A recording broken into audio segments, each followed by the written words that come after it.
මේ ඡන්ද ප්‍රකාශ කරන්න ප්‍රමාණවත් නිවාඩු ලබා දෙන්න කියන එකත් සඳහන් වෙන්නේ මැතිවරණ කොමිසම පුද්ගලිකාංශයෙන් ඉල්ලනවා. කැලින් බේබි සෝප් රුපියල් 90කට. කැලින් බේබි පොඩි හැමෝටමයි.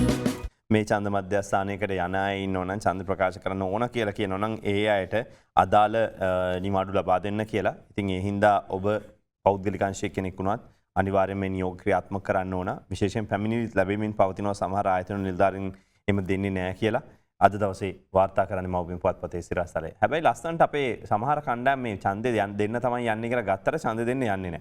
සමහර කට්ටිය කියලා තියෙනවා හරි ඕගොල්ලෝ ඡන්ද පොලට ගියා නම් ඡන්ද පොලේ ඉඳලා එළියට ඇවිල්ලා ඕගොල්ලෝ ඡන්ද පොලේ ඉස්සරහා ඉඳලා ඕගොල්ලන්ගේ පාට කරපු සලකුණ අතේ පෙන්නලා ඉවරලා ෆොටෝ එකක් ගහලා එවන්න ඕන WhatsApp එකේ කියලා. හරිනේ. මොකද සමහරු ඉන්නවා මේකෙන් ප්‍රයෝජන අරගෙන ඡන්ද පොලට යන්නේ නැහැ මුකුත් යන්නේ නැහැ කොහේ හරි ට්‍රිප් එකක් යන්න මේක පාවිච්චි කරනවා. නමුත් ආයතන ප්‍රධානියා Tamante දෙන ප්‍රශ්නත් එක්ක නිවාඩුව ලබා දෙන්නේ. එයාගේ ඕඩර් එක දෙන්න ඕන වෙලාවට ඒක කරන්න ඕන වැහුවොත් ප්‍රශ්න තියෙනවා. ඒක දෙන්නේ යම්කිසි අරමුණක් එක්ක. මොකද අවසානයේ වැටුපත් උඩ හමු වෙනවා. නමුත් එහෙම නැතුව යන කට්ටියට හුමත් කරලා තියෙනවා. මේක ඇත්තටම වෙන්න ඕන ජනතාව වගේම ජනතාව ආයතන ප්‍රධානීන් වගේම සේවක පාර්ශවෙනුත් ඒ තියෙන අවංකභාවය තියාගන්න ඕන.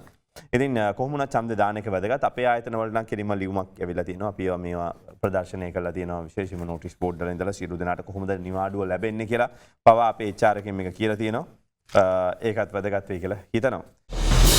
අද දෙරණ YouTube නාලිකාව YouTube අද දෙරණ දැන්ම සබස්ක්‍රයිබ් කරන්න.